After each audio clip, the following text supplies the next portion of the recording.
Have you ever wondered if the story of the serpent in the Garden of Eden is really what they told us? What is hiding behind the Hebrew term Nahas? What if I said that the serpent is not only a symbol of mistake, but also of knowledge and power?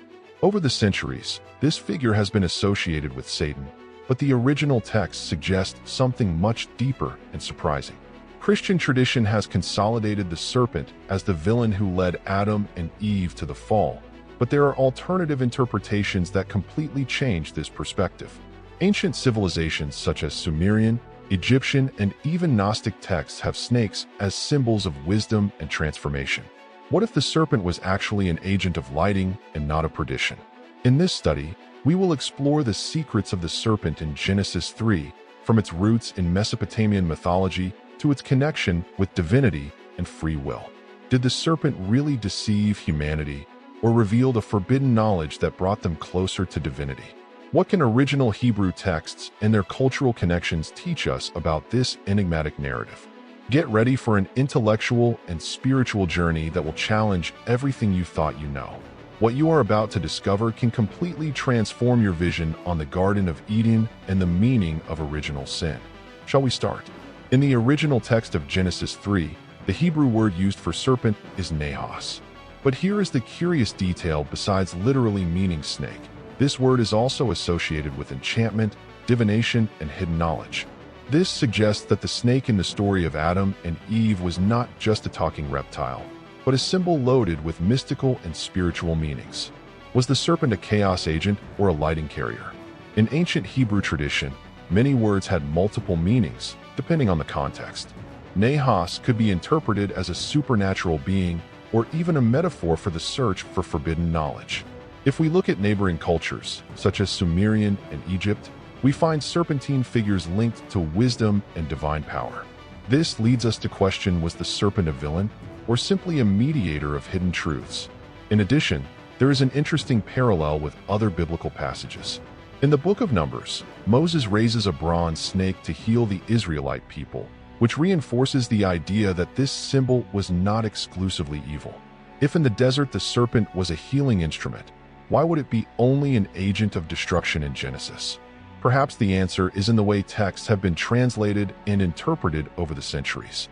With that in mind, the question is, Nahas represents only an enemy of God or an essential element in the awakening of humanity? If we deepen in Hebrew etymology and symbolism, we realize that this serpent carries a much greater puzzle than we were taught. And it is precisely this complexity that leads us to the next point: how old cultures saw the serpent even before the Genesis narrative.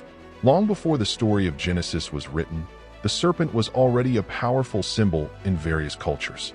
In Egypt, the Uraeus, the snake that appears in the crown of the pharaohs, presented divine authority and protection. In Sumerian, the god Enki, linked to wisdom and the waters of creation, was often associated with snakes. And in Mesopotamia, we find references to snakes as guardians of knowledge and immortality, as in Gilgamesh's epic. All of this suggests that instead of being a mere villain, the role of the serpent in biblical tradition can be more ambiguous than we think. In medicine, the serpent also carries a fascinating symbolism. Caduceus, that stick with two intertwined snakes, is still used as a symbol of healing. And don't stop there. In the Old Testament itself, the bronze serpent that Moses rose served to heal the Israelites of their illnesses. This reinforces the idea that, in many traditions, the serpent was seen as an intermediary between the gods and men, a figure capable of hurting and healing. Another intriguing point is the snake's relationship with immortality. In Gilgamesh's epic, the hero finds a plant that gives eternal life, but before he can use it, a snake steals her. This myth, prior to the biblical account, raises a question: was the history of the tree of knowledge and the serpent in Genesis influenced by Mesopotamian narratives? If so, what was the true role of this figure in the original story?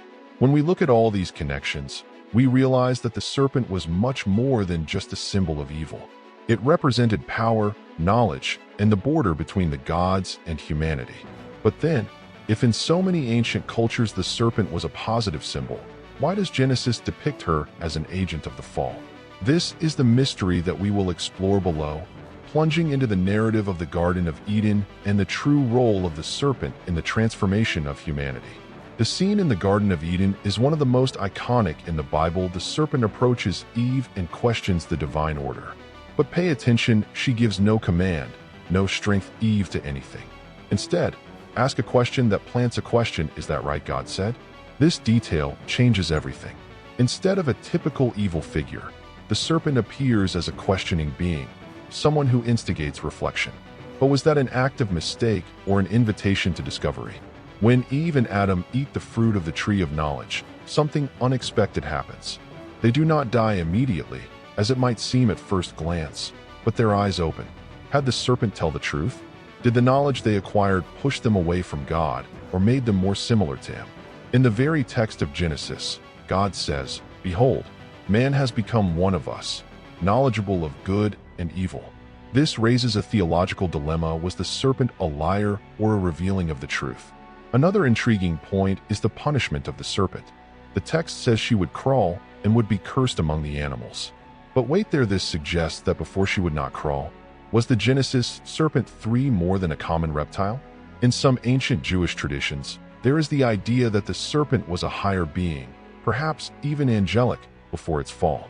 This interpretation fits the Gnostic visions that saw the serpent as a liberator, not as a villain. In any case, the Eden Garden episode marks a watershed. Before, Adam and Eve lived in an almost childish innocence. After the fruit, they be aware of themselves, right and wrong, free will and consequences. But was this a punishment or an evolution? This question leads us to an even deeper debate about the true meaning of the tree of knowledge and the role of the serpent in the search for wisdom. The tree of knowledge of good and evil was prohibited, but why? The name itself suggests that she granted something valuable: discernment. The problem was not the tree itself, but the choice to disobey God to access it. Here, the serpent arises as the catalyst of this awakening. Instead of just deceiving, she challenges Adam and Eve to think, to question, and seek something beyond what was allowed to them. But was this search an inevitable mistake or step on the human journey? The serpent tells Eve that, when eating from the fruit, her eyes would be open and she would become like God, knowing good and evil. And in fact, soon after they eat, Adam and Eve realize that they are naked, developing a new awareness of themselves and the world around. This is a common pattern in ancient myths the moment humanity awakens to a new level of understanding. The same is true in the story of Prometheus, who steals the fire of the gods to give him to men, bringing both light and suffering. But there is an interesting detail: God does not say that the serpent lied.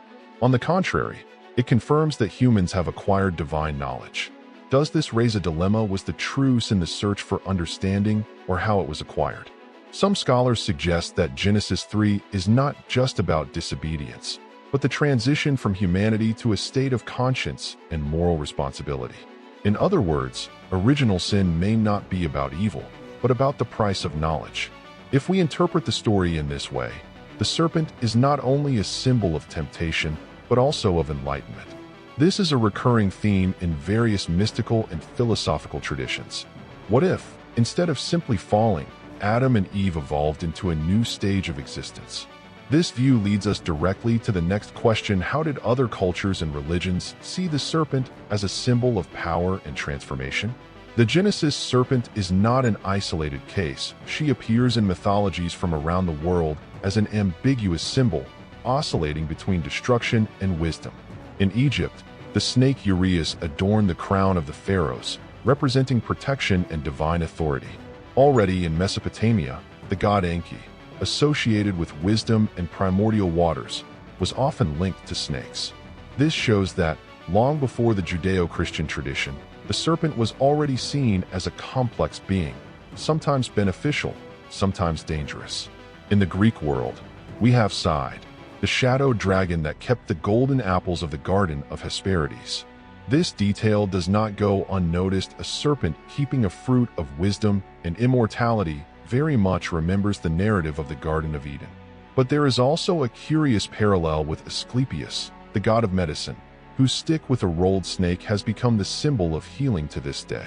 Thus, while in Christianity the serpent was associated with sin, In other cultures, it was an emblem of regeneration and divine power.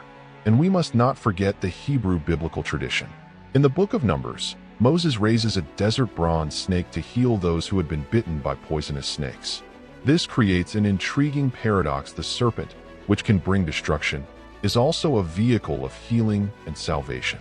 This ambiguity is a recurring pattern, suggesting that the serpent does not represent only an evil agent, but something deeper, a transformative force that can lead to both perdition and enlightenment. Looking at these global connections, it is difficult to support the idea that Genesis' serpent is just a negative symbol. If in so many ancient traditions the snake was an emblem of knowledge and deity, was its association with evil and Christianity a later construction? This is a question that the early Jewish and Christian interpretations have tried to answer, as we will see in the next topic. Interpretations about the serpent have changed over time. In primitive Judaism, Nahas to Genesis 3 was not always seen as a divine enemy. Some rabbis suggested that the serpent was a unique creature, endowed with intelligence and speaks, while others believed it was a metaphor for Yetzer Hara, the human inclination to desire and transgression. At no time does the original text connect the serpent to Satan. This connection would not come only centuries later, with the development of Christian theology. It was in the Christian tradition, especially in the New Testament and in the writings of the Church's parents, that the serpent began to be identified as Satan. The book of Revelation mentions the old serpent, called Devil and Satan, consolidating this vision. But that was not the only interpretation. Among the Gnostics, a group of early Christians with quite different ideas from official Christianity, the serpent was seen as a liberator, someone who helped humanity awaken to true knowledge, challenging a God who wanted to keep them in ignorance. This leads us to a dilemma: was the serpent an agent of evil or lighting? For the Gnostics, the God of Genesis was not the true creator, but a demiurge, a smaller being who wanted to control humanity. The serpent then became a symbol of rebellion against this oppressive domain. This view was considered heretical by Orthodox Christianity, which reinforced the idea of the serpent as Satan and original sin as the cause of the fall of humanity. From the 4th century, with the consolidation of Christianity, the interpretation of the serpent as a symbol of evil became dominant. But, as we have seen, the story is much more complex. After all, if the serpent of Genesis 3 was a divine enemy, why do serpentine creatures appear in other biblical passages, such as healing and protection symbols? To better understand this issue, we need to look at an even older myth, the history of the serpent and immortality in Gilgamesh's epic. Long before Genesis was written, Mesopotamia already had a story about a serpent and the loss of immortality. In the Epic of Gilgamesh, one of the oldest texts of humanity, the hero seeks a means of living forever. He finally finds a magic plant at the bottom of the ocean that can grant eternal youth. But before he can use it, a snake arises and steals, escaping and leaving only his skeena, symbol of renewal and immortality. This myth has intriguing parallels with the Garden of Eden narrative. Just as Adam and Eve lose access to the tree of life after disobeying, Gilgamesh loses their chance to become immortal because of the serpent. But there is a fundamental difference in the Mesopotamian myth. The serpent is not a diabolical villain, only a being who, by nature, is linked to renewal and immortality. This raises an important question: was the biblical account influenced by this previous myth? The connection between these stories suggests that the relationship between serpent and forbidden knowledge has not arose out of nowhere. The ancient world was full of narratives where snakes played the role of guardians of wisdom or beings who tested humans. In various cultures, they were seen as those that controlled the secrets of life and death.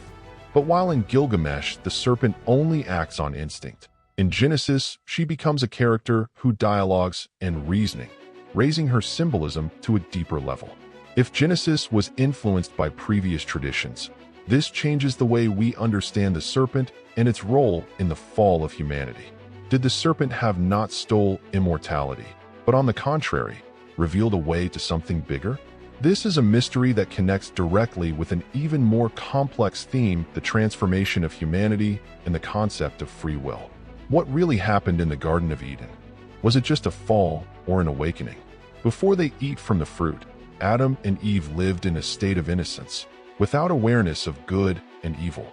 But after the serpent, something changes. They perceive their nudity, feel ashamed, and begin to make choices based on newly aware knowledge. In other words, they become human in the full sense of the word, with free will and moral responsibility. This transformation resembles myths of origin of various civilizations, where humanity begins in a state of ignorance and, through a decisive event, gains awareness. The myth of Prometheus, who steals the fire of the gods to give men, follows this same pattern and act of challenge that brings both lighting and suffering. In Genesis, knowledge has a price, and Eve are expelled from Eden, and life is marked by effort and pain. But was this change a necessary punishment or evolution? If we consider the serpent as a symbol of transition, the history of Eden can be read as the narrative of the birth of conscious humanity. Without the fruit of the tree, Adam and Eve would remain in a child state, without discernment about their own choices. Eating from the fruit makes them enter a world where they need to make decisions and deal with the consequences. This fits with the concept of free will, algo essential for spiritual and ethical maturity. The real dilemma, then, is not whether the snake was an agent of evil or lighting, but what its presence represents. Was the fall a tragic mistake or an inevitable step on the human journey? This is the kind of question that continues to feed theological and philosophical debates to this day. And in the end, perhaps the greatest lesson in Genesis 3 is not about guilt, but about the weight and beauty of freedom. The history of the serpent in Genesis 3 is much more complex than it seems. Far from being just a symbol of evil, it carries deep meanings that cross ancient cultures and traditions. In some interpretations, it is an agent of mistake and fall. In others, it is a guide for lighting. After all, what really happened in the Garden of Eden? Was it a betrayal or an inevitable awakening? If the serpent represents knowledge and consciousness, does this mean that true original sin was the search for understanding? Or did humanity need this step to evolve? The fact is that without the forbidden fruit, Adam and Eve would have remained in a passive existence, without free will. This leads us to a greater question: was disobedience a mistake or an act necessary for human growth? This reflection invites us to look beyond traditional interpretations and to question our own beliefs. Often what we take as absolute truth can be more subjective than we imagine. Is there only one correct way to see this story, or was it shaped by lenses of different eras and traditions? Now I want to know your opinion. Do you believe that the serpent was a symbol of evil or human awakening? Leave your comment and share your ideas. If you like this content, be sure to subscribe to the channel and activate notifications to continue exploring mysteries like this. We see each other in the next video.